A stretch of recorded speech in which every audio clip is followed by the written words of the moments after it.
गर्मियों की धूप अपने चरम पर थी। हवा ठहरी हुई थी, मानो किसी रहस्य को अपने भीतर छुपाए बैठी हो।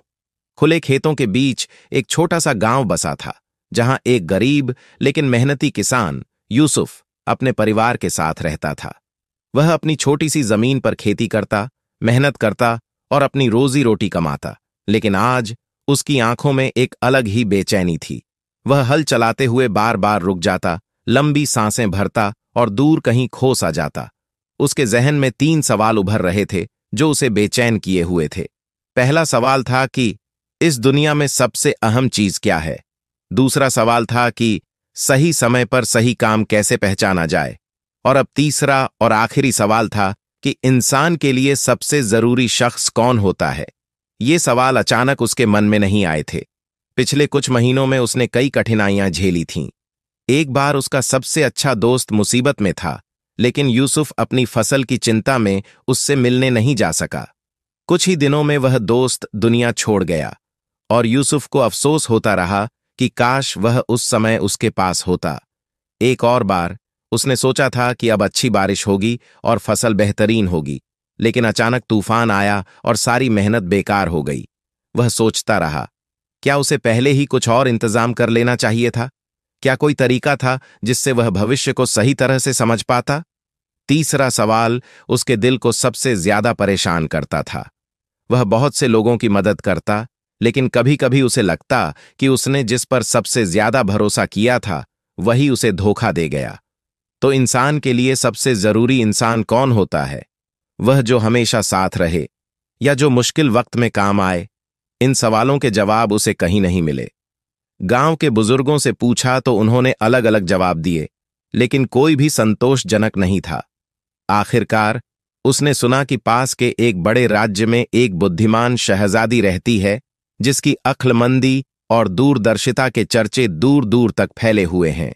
यूसुफ ने तय कर लिया कि वह अपनी जिंदगी की सबसे बड़ी यात्रा पर निकलेगा, अपनी जिज्ञासा को शांत करने के लिए। रात के समय जब पूरा गांव गहरी नींद में था, यूसुफ अपने खाट पर लेटा हुआ था। उसकी आंखों में नींद नहीं थी, बल्कि एक अजीब सी चमक थी। वह अपने सवालों के जवाब पाए बिना चैन नहीं ले सकता था।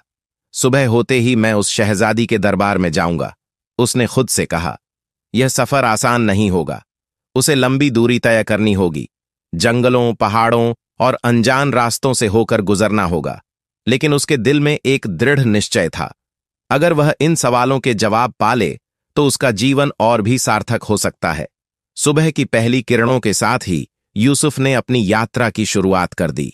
उसे नहीं पता था कि आगे क्या होगा, लेकिन उसे इतना जरूर महसूस हो रहा था कि यह सफर उसकी जिंदगी को बदल कर रख देगा। सुबह का सूरज अभी ठीक से निकला भी नहीं था कि यूसुफ अपने सफर पर निकल पड़ा। उसने एक झोले में कुछ सूखी रोटियां और पानी रखा, अपने कंधे पर एक छोटी सी गठरी बांधी, का नाम लेकर गांव से बाहर चल पड़ा।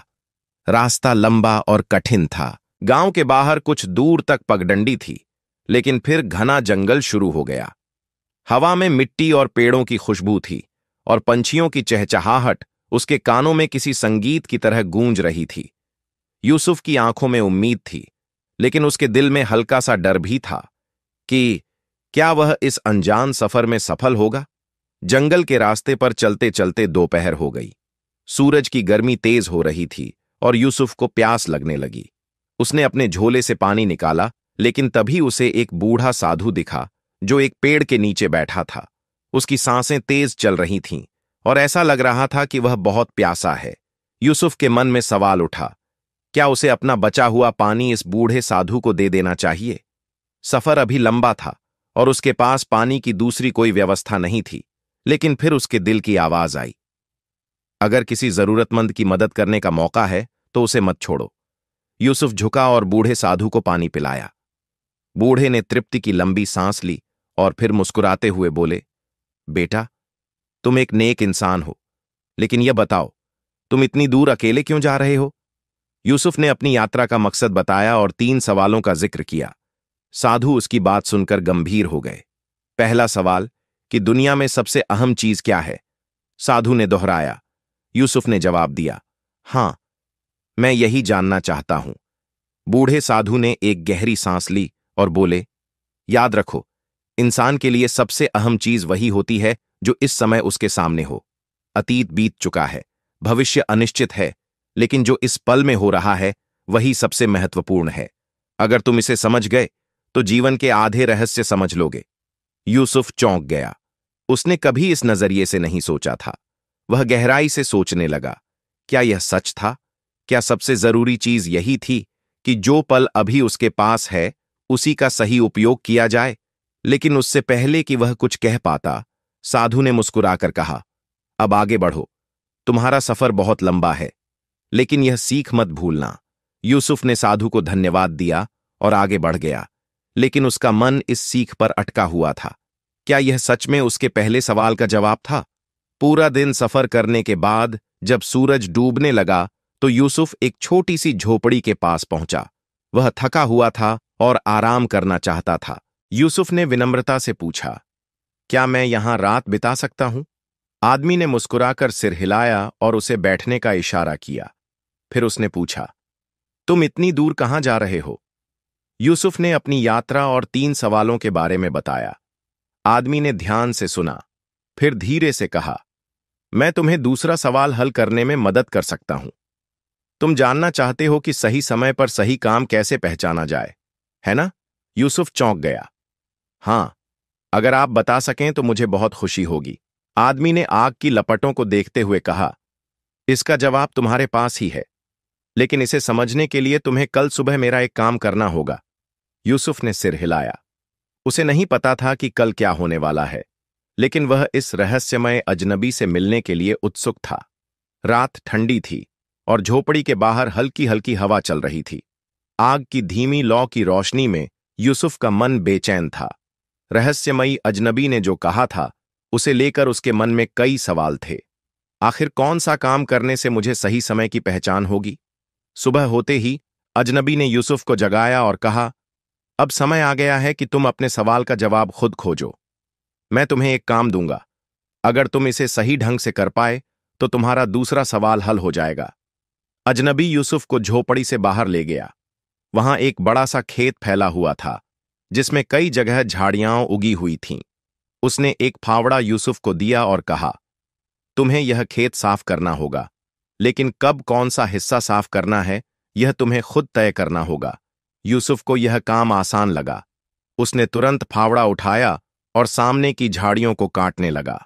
लेकिन कुछ ही देर बाद अजनबी ने कहा, रुको। यूसुफ ने हैरानी से देखा।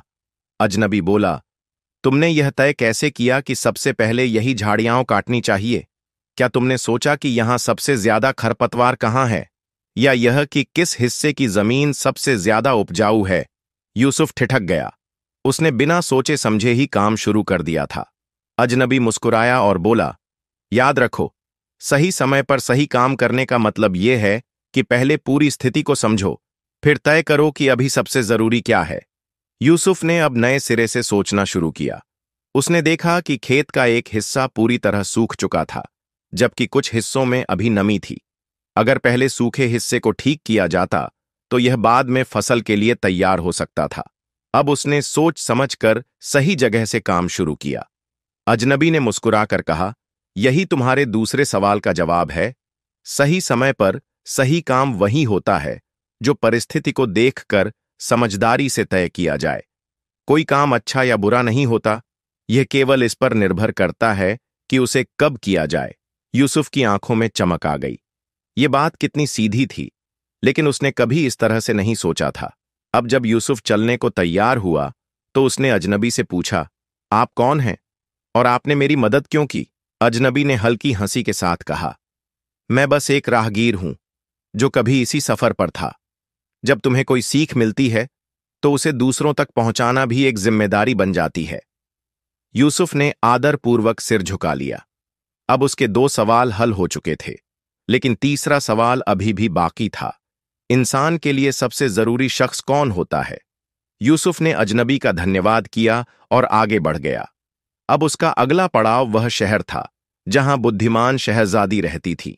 लेकिन इस सफर में उसके साथ क्या होने वाला था यह कोई नहीं जानता था। यूसुफ के कदम अब तेज हो चुके थे।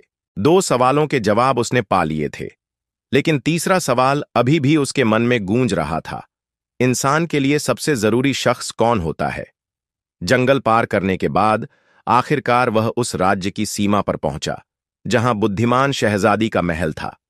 शहर की ऊंची दीवारें और चौड़ी सड़कें देखकर यूसुफ को एहसास हुआ कि यह गांव से बहुत अलग जगह थी। यहां व्यापारियों क्या हुआ? यूसुफ ने पास खड़े एक आदमी से पूछा। आदमी ने चिंतित स्वर में कहा, राज्य में कुछ दिनों से अजीब घटनाएं हो रही हैं। कोई किसी की मदद नहीं कर रहा क्योंकि डर है कि मुसीबत में फंस जाएंगे। कैसी घटनाएं? यूसुफ ने जिज्ञासा से पूछा। बस कल ही की बात है। एक बूढ़े आदमी को राह में लुटेरों ने घेर लिया। लोग देख रहे थे लेकिन किसी ने मदद नहीं की। हर कोई सोच रहा था कि कोई और आगे आए। यूसुफ को यह सुनकर अजीब लगा। क्या इस शहर में लोगों के लिए सबसे जरूरी शख्स खुद उनका अपना ही स्वार्थ था? अचानक लोगों की हलचल और बढ़ गई। बाजार के बीचों बीच एक गरीब महिला अपने बच्चे के साथ गिरी हुई थी। बच्चा भूख से रो रहा था और महिला मदद के लिए लोगों की ओर देख रही थी, लेकिन कोई भी आगे नहीं बढ़ रहा था। यूसुफ ने देखा कि लोग केवल तमाशा देख रहे थे। कुछ लोग कानाफूसी कर रहे थे। अगर हमने मदद की तो हमें भी परेशानी हो सकती है। यूसुफ आगे बढ़ा और बिना किसी झिझक के महिला को सहारा दिया। उसने अपने झोले से बची हुई रोटियां निकालकर उन्हें दीं। महिला की आंखों में आंसू आ गए, लेकिन वह कृतज्ञता से यूसुफ को देखने लगी। तभी एक भारी आवाज आई, रुको! यूसुफ ने पलटकर देखा। एक शाही सैनिक उसके पास आ रहा था। सैनिक के पीछे और लोग इकट्ठा हो गए। सैनिक ने कहा, शहजादी ने इस शहर में एक परख रखी थी, यह देखने के लिए कि इस कठिन समय में कौन इंसानियत को सबसे ऊपर रखता है। यूसुफ चौंक गया। मतलब? सैनिक मुस्कुराया और कहा, बुद्धिमान शहजादी इस शहर के लोगों को एक सबक सिखाना चाहती थीं। उन्होंने इस महिला को भेजा था यह देखने के लिए कि क्या कोई मदद करता है या नहीं। तुम पहले व्यक्ति हो जिसने बिना किसी डर के इनकी सहायता की। यूसुफ यह सुनकर अवाक रह गया। सैनिक ने आगे कहा, अब तुम्हें महल में बुलाया गया है। शहजादी खुद तुमसे मिलना चाहती हैं। यूसुफ का दिल जोरों से धड़कने लगा। यूसुफ को यकीन नहीं हो रहा था कि उसकी यात्रा अब इतने अहम मोड़ पर पहुंच गई है। शाही सैनिक उसे महल की ओर ले जा रहे थे और चारों ओर लोगों की फुसफुसाहट सुनाई दे रही थी। एक साधारण किसान को शहजादी ने बुलाया है। यह सुनकर कई लोग हैरान थे। महल की ओर बढ़ते हुए यूसुफ ने शहर की भव्यता को गौर से देखा। ऊंचे ऊंचे महल, सुंदर बाग और सजे धजे पहरेदार, यह सब उसकी दुनिया से बिल्कुल अलग था।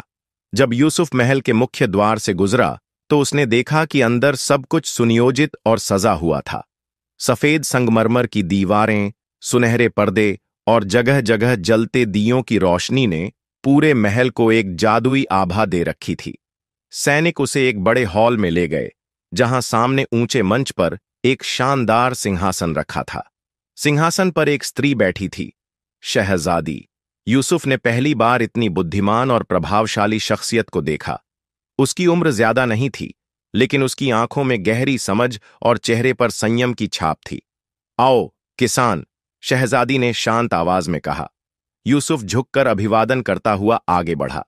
शहजादी ने मुस्कुराकर पूछा, तुम्हारा नाम क्या है? यूसुफ, जहां पनाह, उसने विनम्रता से जवाब दिया। यूसुफ, तुम इस राज्य में क्यों आए हो? यूसुफ ने अपने 3 सवालों की पूरी कहानी शहजादी को सुना दी। कैसे वह इन प्रश्नों के उत्तर खोजने के लिए निकला, कैसे उसे बूढ़े साधु से पहला जवाब मिला, कैसे अजनबी राहगीर ने उसे दूसरा सबक दिया और कैसे उसने बाजार में एक जरूरतमंद की मदद की। शहजादी ने ध्यान से सुना और फिर बोली, तो तुम्हें अब तक 2 सवालों के जवाब मिल चुके हैं, लेकिन तीसरा सवाल अभी बाकी है। क्या तुम सोच सकते हो कि इसका जवाब क्या हो सकता है? यूसुफ सोच में पड़ गया।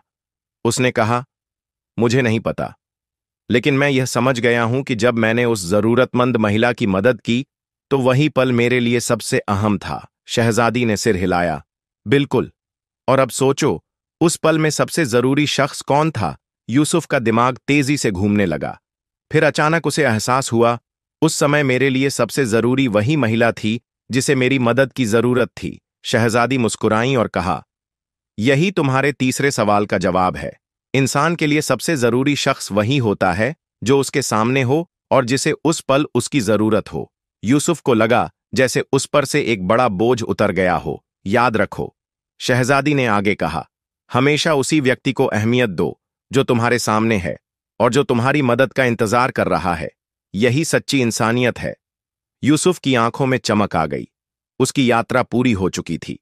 उसके तीनों सवालों के जवाब अब उसके पास थे। यूसुफ के मन में अब एक अजीब सी शांति थी। उसके तीनों सवालों के जवाब उसे मिल चुके थे।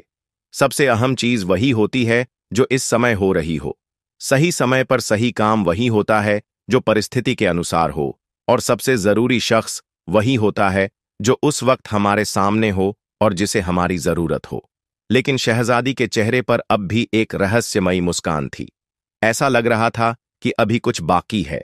शहजादी ने कहा, यूसुफ, तुमने अपने सवालों के जवाब तो पा लिए हैं, लेकिन क्या तुम वाकई इन्हें पूरी तरह समझ चुके हो?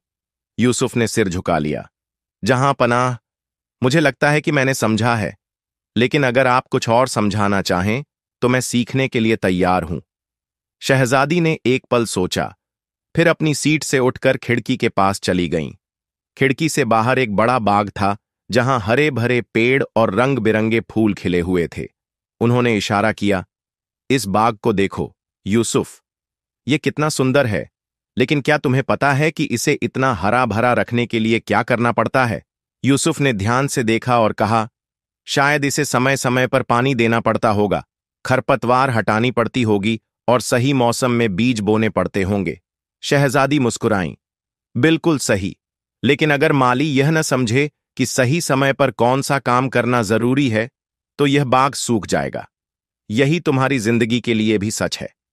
तभी महल के द्वार पर हलचल मच गई।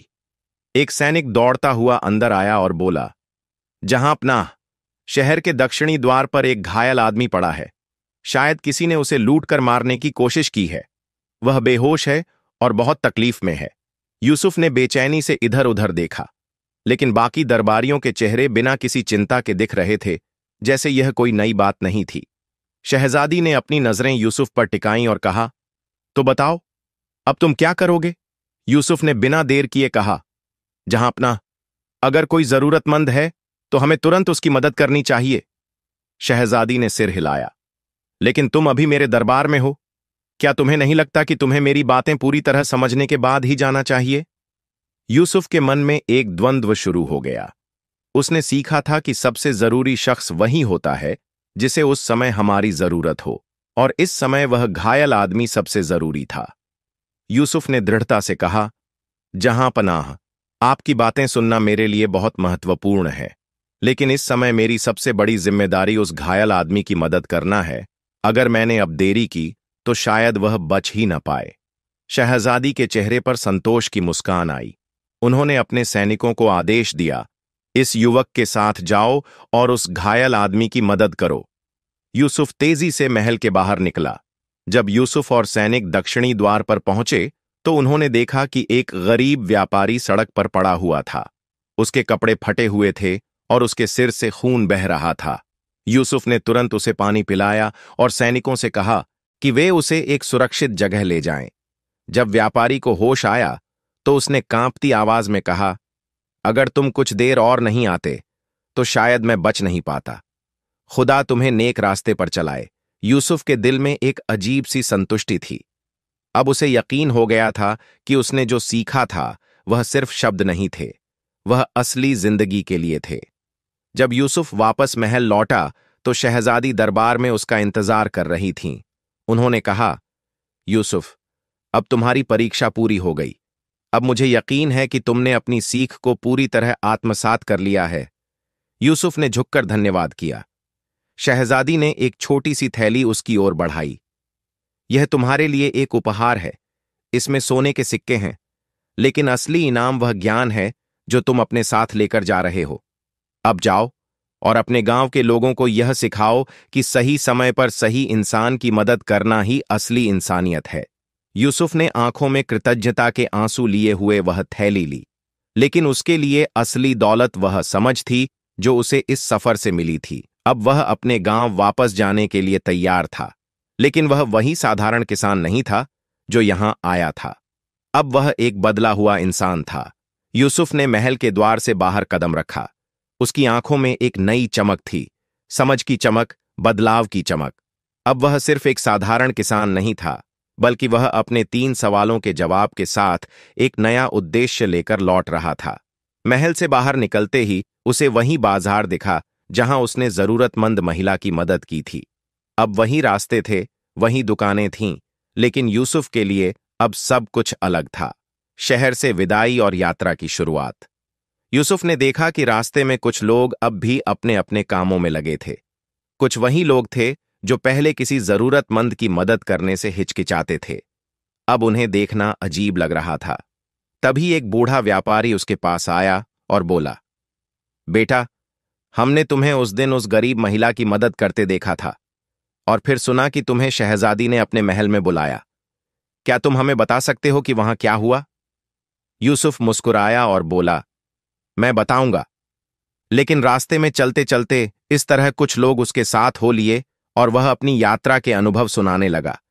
कैसे उसने जंगल में रहस्यमयी अजनबी से मुलाकात की, कैसे उसने खेत की जमीन को साफ करने के जरूरी समय को समझा और कैसे उसने सही समय पर सही इंसान की मदद करने का महत्व सीखा।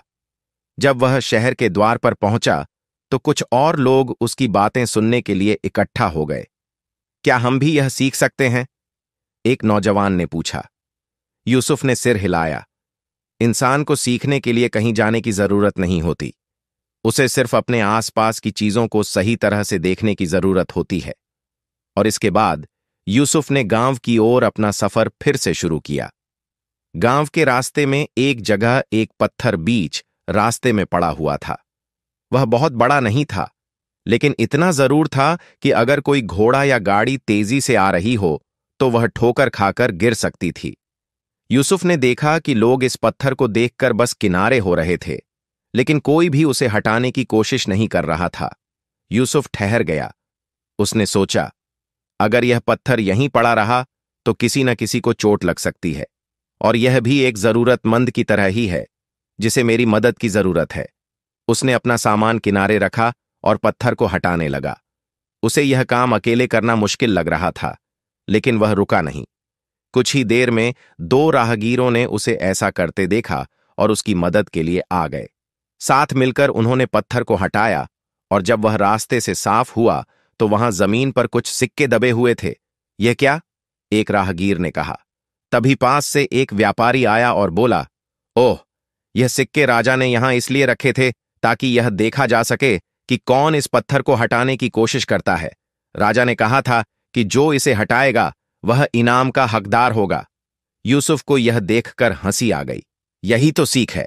अगर हम जरूरत के समय मदद के लिए आगे आएंगे तो इनाम खुद हमारे पास आ जाएगा। अब यूसुफ को यकीन हो गया कि वह सही रास्ते पर है। कई दिनों की यात्रा के बाद यूसुफ आखिरकार अपने गांव पहुंच गया। जब उसने अपने घर की दहलीज पर कदम रखा तो उसे एहसास हुआ कि वह अब वही व्यक्ति नहीं था जो यहां से निकला था। गांव में सब कुछ वैसा ही था, वही खेत, वही कच्चे रास्ते, वही पहचानी हुई झोपड़ियां। लेकिन अब यूसुफ की नजरें इन्हें एक नए नजरिए से देख रही थीं। उसके माता पिता ने जब उसे देखा तो खुशी से उनके चेहरे खिल उठे। यूसुफ, तुम वापस आ गए। उसकी मां ने उसे गले लगा लिया। पिता ने उसे गौर से देखा और कहा, लेकिन तुम कुछ अलग लग रहे हो बेटे। यूसुफ मुस्कुराया।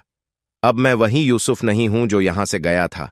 अब मैं जानता हूं कि जिंदगी को सही ढंग से कैसे जीना चाहिए। इसके बाद उसने अपने माता पिता और गांव के बुजुर्गों को अपनी पूरी यात्रा की कहानी सुनाई।